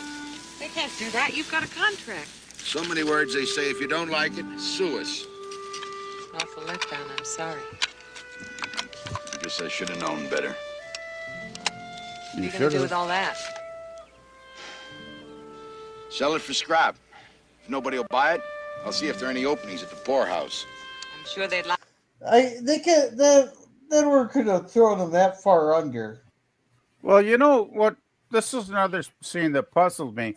He's already put money into the iron rods, and he's got lots of lumber at the mill probably hanging around. And if he got Grandpa and the boys to help him out, could they not do those benches in a couple of weeks? And, you know, once they got good quality benches ready, couldn't they sell them in the community to other people and at least break even on the deal? Yeah. Not a big market for park benches. Or what they could have done is they could have made like fucking decorations out of the iron there at least, and then sold the. Well, they got the thing is, they don't have to make park benches. They can make.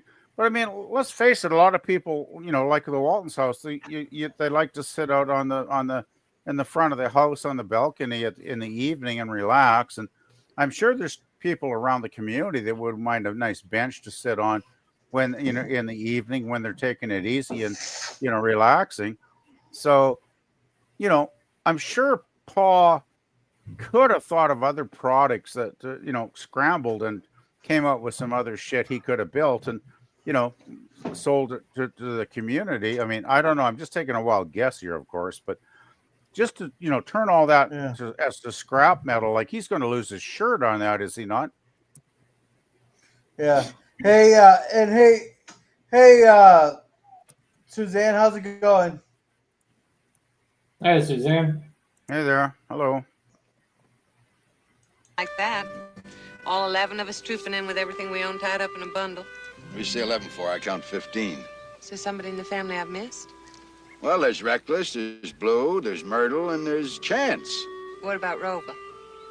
Fuck that peacock. Oh, whoops, I got ahead of myself.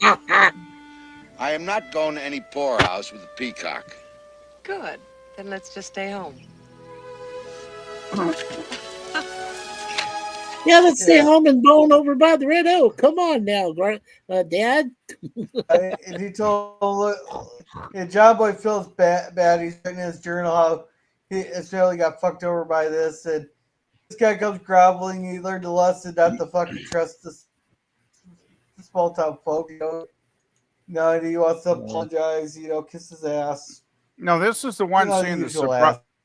No, this is the one scene that surprised me because I thought he'd come as an arrogant prick and talk over John, but he actually was apologetic and realized he actually admitted he'd been an asshole, which actually really surprised me at the end of the episode because usually guys like this are never going to admit when they're in the wrong, and he actually does in this scene. Which is another reason I really like this episode. Because he was an asshole, but he was not a caricature asshole, if you know what I'm saying. Yeah. So chase down the horse, they catch it. Blah, okay, blah, blah, get that branding blah, iron ready. You know, the one thing about the end here too was weird is the Mustang seemed to be pretty calm at the end here, didn't it? Well, I think it understood that Grandpa Well, cared for him. I think the Mustang. I think the Mustang. The Mustang has seen the Waltons, and he knows that they've always kept their distance. And he's not scared of the Waltons versus he's scared of the Waltons family there versus the other people that were chasing him down and tying him up. Okay. His Grandpa has a way with animals. That's Grandpa, nice. Grandpa also has a special way with animals. And the horse would recognize the Waltons as part of his native habitat. He's seen them around. He knows them. They're not different to him. That store owner, he's never been in that situation. He's cooped up in a small little pen. In this situation, he's essentially still free. There's just people around him. Right. Boy, if he only knew what was coming up when he gets that branding iron on his ass. Less than nothing to the horse. Yeah, so Go ahead. There we go. Put it over, Ben. Easy. Careful. Take it easy now. I think you can do it now, So now the horse has a nice big W, and it's filler shots of just a horse running. Yeah. Well, now it's the Waltons horse. The Mustang remained. It's the Mustang remained free after that. It could stand for Walton's wild horse. Okay, I think Gorilla's trying to read the epilogue there, PvP. Well, I can shut the up. The Mustang remained free after that. We would see it from time to time, and it always brought a rush of excitement and a feeling of being in touch with something primitive and rare and very special. Ep Bridges continued on as sheriff for more years than anyone can remember, and Glenn Oldfield, to no one's surprise, became a member of the state assembly. All right, so. Yeah, that's basically it. Okay. We're going to start with Mikey. Let's catch up on chats first. Yeah, there you go. Catch up on chats first. Let's catch up on chats. Yeah. And apparently I was a robot. Let's see, a competition between Robot Gorilla and the Real Gorilla, which will win out. I will. And Suzanne told me let's have a great stream. Thank you, Suzanne. And great to see you. Hope everything's well with you, Susie and Harlem. Yeah. And just don't get on Gorilla's bad side, or he will bench you on the panel. No, I'll make y'all look at a fucking Speedo Gorilla. Harlem's doing great. Let's get to Dad. Benching you, by the way, is a baseball joke. And if you want to see what happens between a robot gorilla and a real gorilla, we have something for you this Monday. Oh, yeah, Mecha Godzilla. Or Mecha Kong. Yeah. Suzanne says Harlem's doing great. So let's get Suzanne. That's great news. All right, now Mikey, what do you got?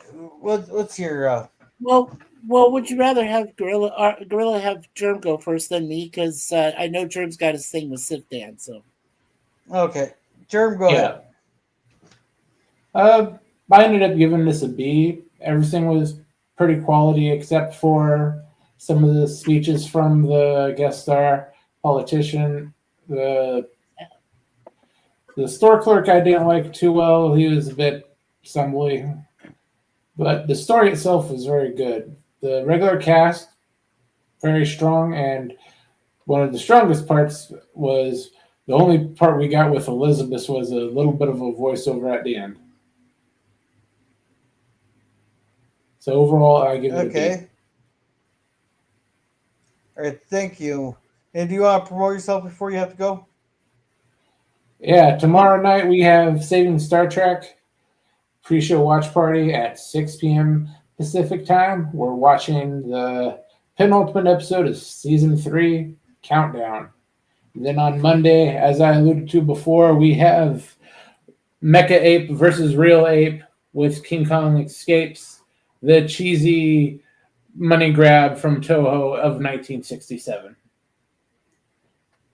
Thank you, everybody. Go check out Stan's alt channel after this. we'll be watching the movie, I believe, for the time we got reincarnated as a slime. Nice. Thank you. Mikey, your thoughts. Good night, everybody. Good Good night, Germ. Take care. Hi, Germ. Good luck to your Mariners coming back to Toronto.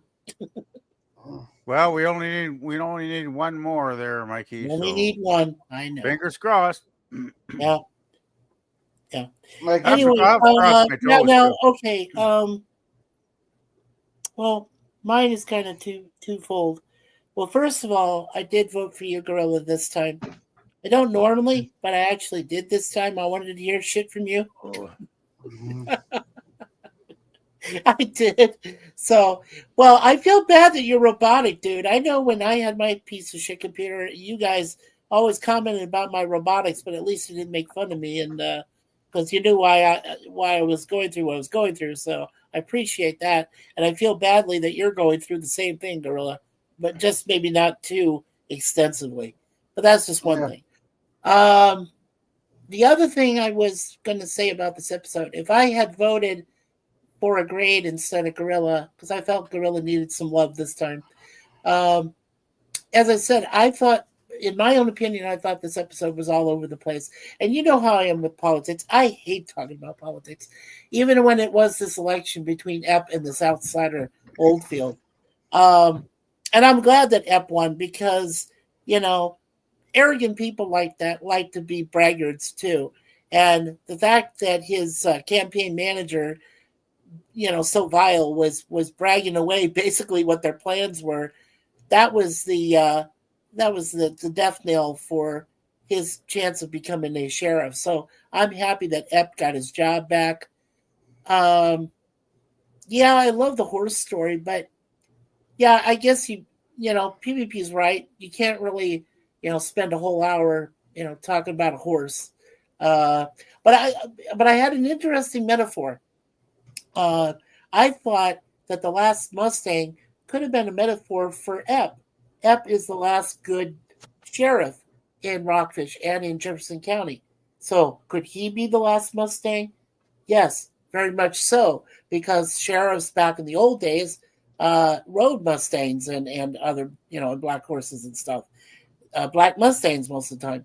So I felt that was the metaphor for the episode. But if I had to grade it, I would have given it a C or a C+. That would have been my grade. So. All right, thank you. PvP, what's yours?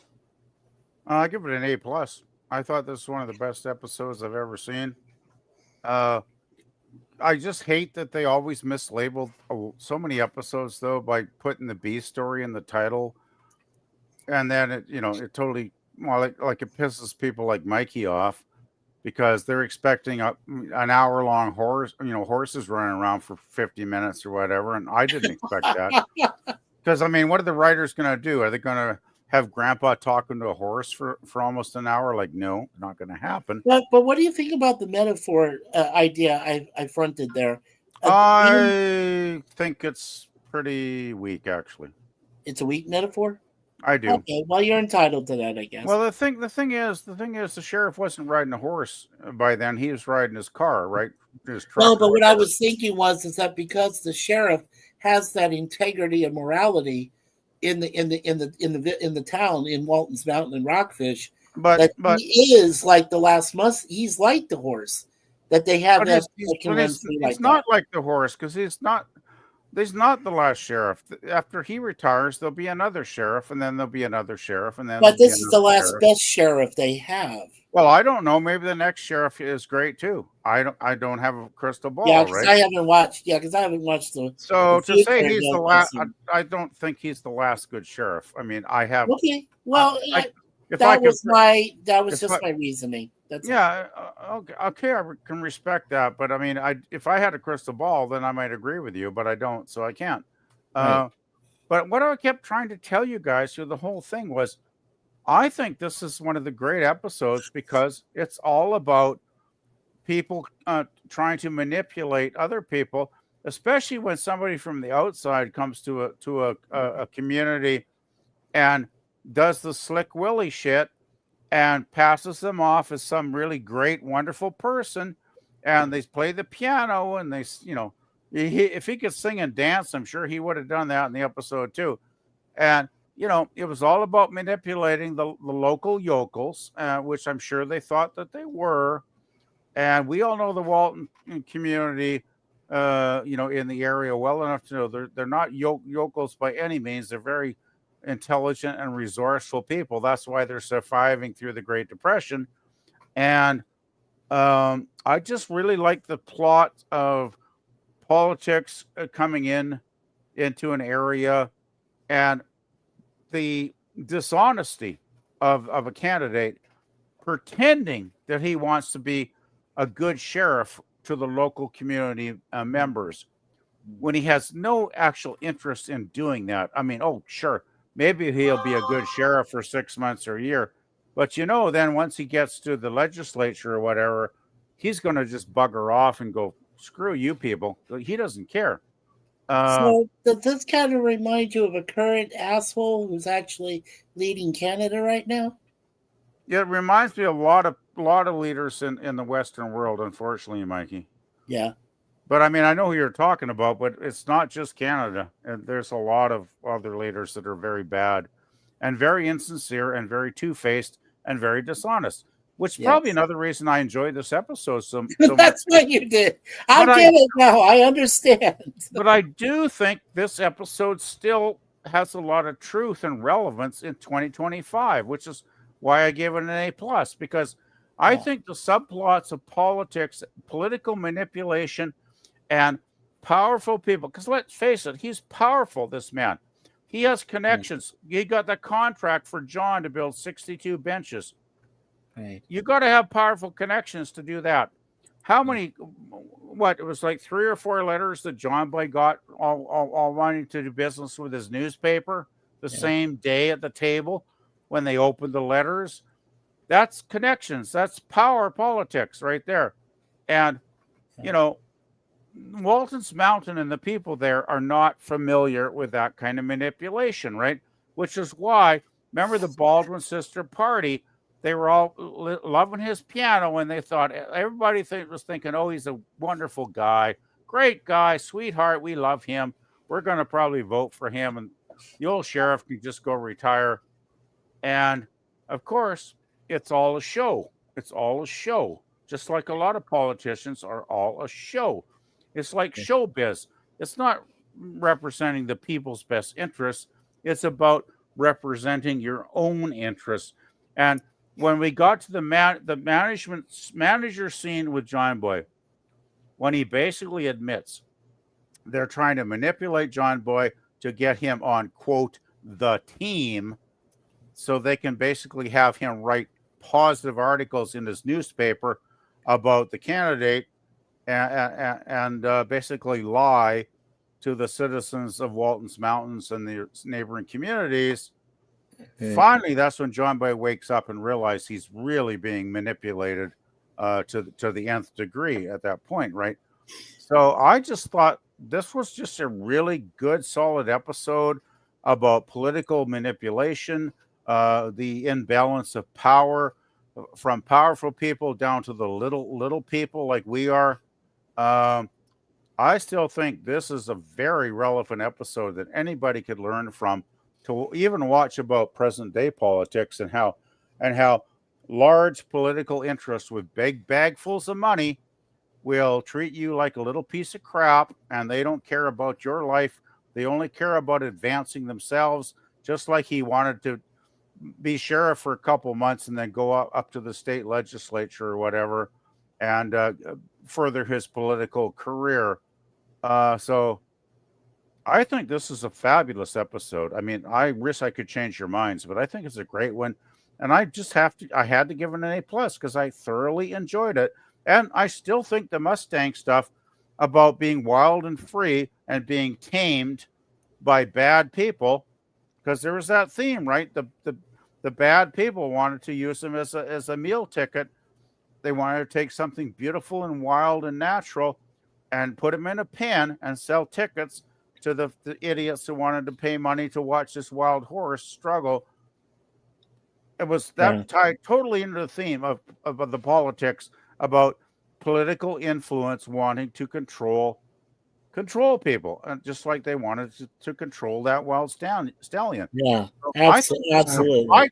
I think this is a brilliant episode, guys. I think they tied A and B together, and I don't think they could have done more than about 10 or 15 minutes with the horse, which is probably all they did, right? Yeah. But I just love this episode. So I'm sorry if people don't agree, but I love this one. So anyway, wow, I talked a long time. Sorry, girl. Well, I think they picked the wrong name for it. The show called it like the sheriff or something. That's why the episode there. I mean, they could have still kept some of the horse scenes, but I like the dynamic that they had with the politics and getting up to the elections there, and we can learn a lot of lessons there, especially with the integrity of John and all that. I'm gonna give it a C+ just because I think they misnamed it, and I could have done with less of the horse scenes, to be honest. See, I can't give it a lesser rating because of a mistitle. Is what I've been trying to tell you guys. Gorilla, yeah, but for Gorilla, it's not just the mistitle. It's the fact that they could have maybe emphasized less of the horse. Maybe they could have just taken the horse story out of the whole thing and just leave it as the debate and the politics of a re-election between the sheriff and this guy Oldfield. So okay, I will have John with less horse scenes. Yes. Okay. Yeah. Let's eliminate the horse story completely. Right. It's gone. What would you label? No, I would have got. I would rather have had I would rather have had a debate than have Sheriff Briggs and Oldstein there, or Oldstead, or whatever the fuck his name is. Oldfield. Have a debate than what that we got. I don't know. I would have called it the debate between good and evil. Yeah, but how would you get a good title without the horse? I think they just went for the Mustang title because it was convenient. Yeah, probably because it was convenient. I will go with the sheriff. I will call it the sheriff, or the great sheriff. Debate, or if they will have had some debates in there, or the great runoff election or something. How about the sheriff shootout? The sheriff shootout. Yeah. So anyhow, here's our poll. Here to your stupid shit for Gorilla's random thoughts, 82%. And A plus to AY's got 18% out of 11 votes. We got some North Korean numbers here, people. All right. About that, does anybody got anything to share before we go? Well, just I think Brother Larry hopefully is still having a podcast along with Charlotte Nightstar the Werewolf on Saturday afternoon.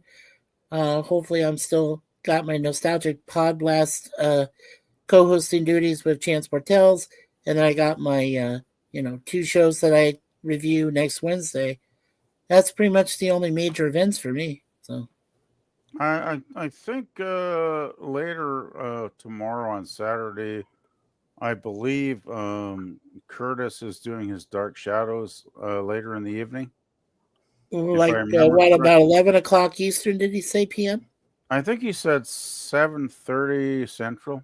8:30 p.m. Okay. I don't know. I could still make it if he does it. I haven't checked. I haven't talked to Curtis in probably a week, so I really don't know. But I noticed he did put something up on Facebook. So yeah, I will look in Facebook for the Ace Frehley's Comet album that you sent. Yeah, was that one of your favorites or something? Because it was it was actually one of my early favorites when I realized that the Kiss band broke up. So all right, guys.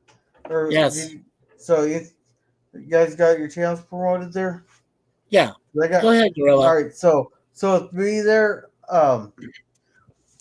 me and Chris are trying to get something planned out here for this weekend here. But then we'll have Dream Warriors on Sunday. Then on Tuesday we'll have the Cigar Lounge. Thursday will be the Twilight Zone. And then on Friday will be another Waltons review. So with that, everyone have a good night. And remember to be a gorilla. Good night. Good night.